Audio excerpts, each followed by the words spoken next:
Hey guys, welcome to another one of my car reviews, movie reviews. This is Millrod coming to you on this Saturday.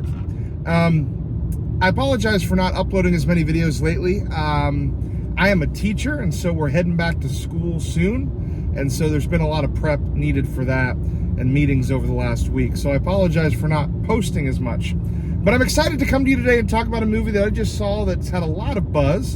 And that is The End of Oak Street, of course, starring Ewan McGregor, who is, of course, Obi-Wan, and Anne Hathaway, who's had a very successful summer with The Devil Wears Prada 2, as well as The Odyssey. And so this one really piqued my interest. I am a huge fan of the Jurassic Park series and the Jurassic World series. I think, I always go back and love watching them. Now, granted, some of those Jurassic movies are better than others. I think the ones that focus on the dinosaurs and the islands are the best. Naming a few being the first couple Jurassic Park movies, as well as maybe the first Jurassic World movie, and the most recent one, actually, Jurassic World Rebirth. I actually really enjoyed as well. And so when I saw that there was going to be a dinosaur movie with dinosaurs in a neighborhood, that sounded pretty intriguing to me, and I was really excited to come see it. And again, I saw it on this Saturday. I'll be honest with you guys, this movie puzzles me a lot in the way that I want to review it or think about it. The movie is set in the 80s. It is got a very 80s vibe, which is pretty cool. And it even has some kind of grainy film technique in some of it, which kind of takes you back into that time period. I will say this about the movie, it's getting good critic reviews, and it's getting not as good audience reviews as the critic number on Rotten Tomatoes. And I think I can see why. If you want a movie with dinosaur chases and, dinosaurs chasing after people and catching people and eating them, and, people barely escaping, that kind of Jurassic Park trope, of the giant T-Rex looking dinosaur chasing the people, and stampedes of dinosaurs running around, I think you're going to get a lot out of this movie. I think you're going to really like it. I think it's going to be fun for you. I think you'll be able to kind of turn off your brain and really enjoy what is in front of you at the theater. I will say, though, if you want any kind of story or any kind of development or any kind of believable dialogue, unfortunately, I don't think that's here. This is, of course, kind of a dramatic return for J.J. Abrams and Bad Robot. Of course, J.J. Abrams being someone who worked heavily on the latest trilogy of Star Wars movies that we all know kind of, how fans reacted to those. And Bad Robot and him have not really done a whole lot since. And this movie is produced by J.J. Abrams. And unfortunately, again, I know I'm kind of rambling on here a little bit, but unfortunately, this movie just didn't really do it for me other than those chases.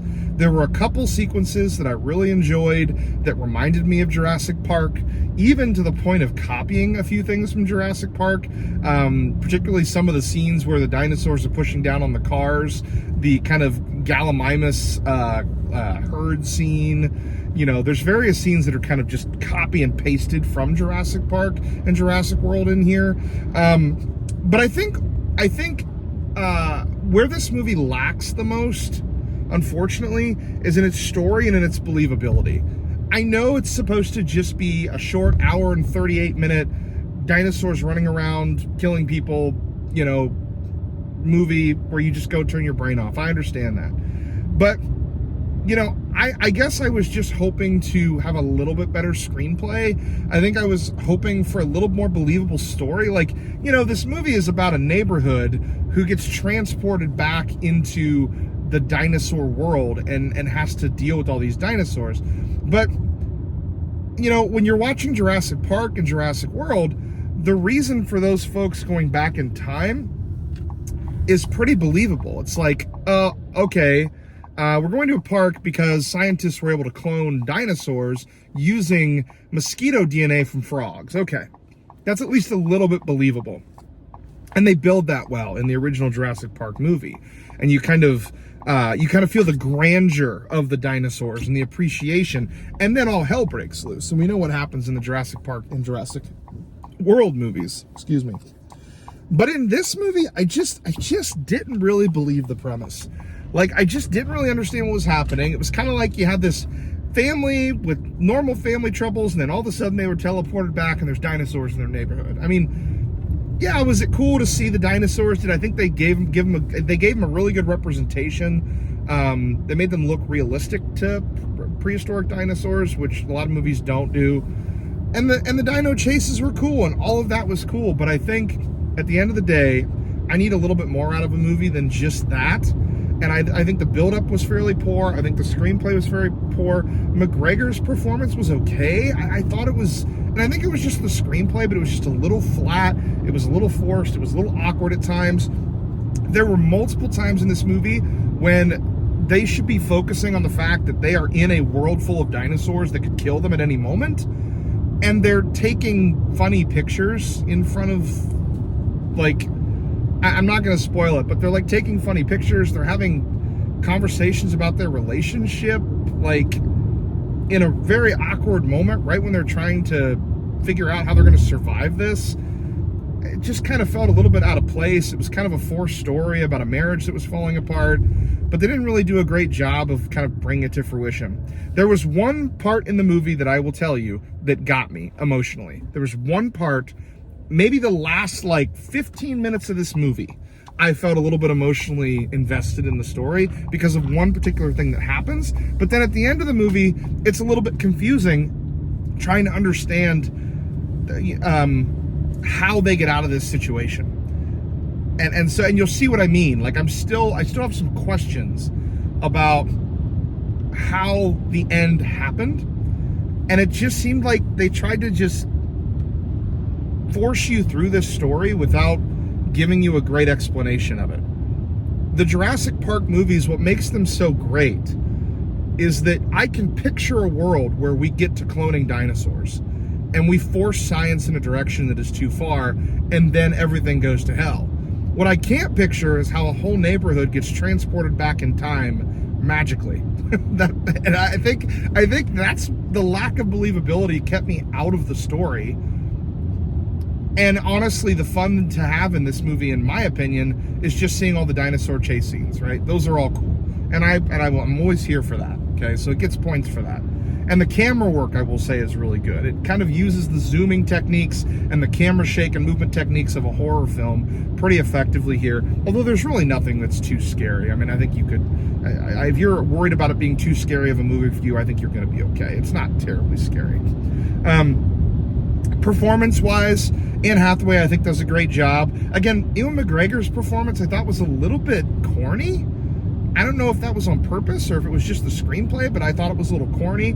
I actually thought some of the best performances came from the kids. I thought the kids, particularly the young boy who plays in this movie, does a really, really good job. I think this kid has a future as a child actor and as an actor growing up, if he wants to continue with that.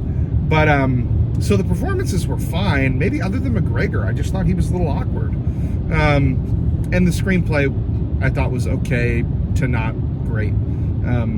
It kind of felt like I was watching a movie that was parodying a horror movie. Like the way it all set up, it kind of felt like they were making a movie that was trying to be a parody of a horror movie, and then you get a bunch of cool dinosaur chases and then a confusing ending. With one, like I said, one very, very good emotional moment that comes about 20 minutes before the end of the film. So, if you're a Jurassic fan and you want to see some dinosaur chases and some dinosaurs eating people, I think it's great for that. It does a great job of doing that. But if you want a believable story with a good screenplay, I just don't think this movie does it. And maybe that's why the audience score is a little bit lower, is like it just felt like there wasn't enough flushing out of it. and it could have probably used a few more dinosaur scenes. There was a lot of kind of middling in this movie at times. So I know it has a really good critic score, and I think that's probably because of the cinematography being pretty good and the performances from the actors being pretty good. But again, for me, this movie falls short in a lot of areas. I don't know if I'd want to see it again. And quite frankly, I think if you want to see a dinosaur movie, you go watch the Jurassic movies. So let's get to scoring of this one. Again, you guys know my scale. I go from 0 to 5, 5 being really, really good and I want to go see it immediately, all the way down to 1 being bad and 0 being what even is this? Unfortunately for me, and I'm trying to be nice to this movie because I do think there are a lot of good things about it. Like I do think the cam work is good and I think the dinosaur scenes are cool. I just can't get over the lack of believability and just kind of the like throwaway story that they put together here that somehow is supposed to make sense, I guess. So for the end of Oak Street, I'm going to give this movie, I want to give it a 2, which for me is, it's not my cup of tea, which is probably where it is. But objectively, if I'm looking at it, it's probably more towards a 3, which is just a fine movie for me. It's just a fine, okay movie. So we will give The End of Oak Street a 3 out of 5 okay, but a low 3, trending more towards a 2.5, because it really wasn't my cup of tea in a lot of ways. And that's coming from someone who's a huge Jurassic fan. So anyway, guys, I hope you're happy. Sorry, my camera cut out there for a second. I just wanted to tell you at the end there, if you like a good dinosaur chase scene, go see this one. I don't think you'll be disappointed, but don't go for the story. go for the dinosaurs. Hope you guys have a good one, and I'll see you on my next Millrod review. Thanks, guys.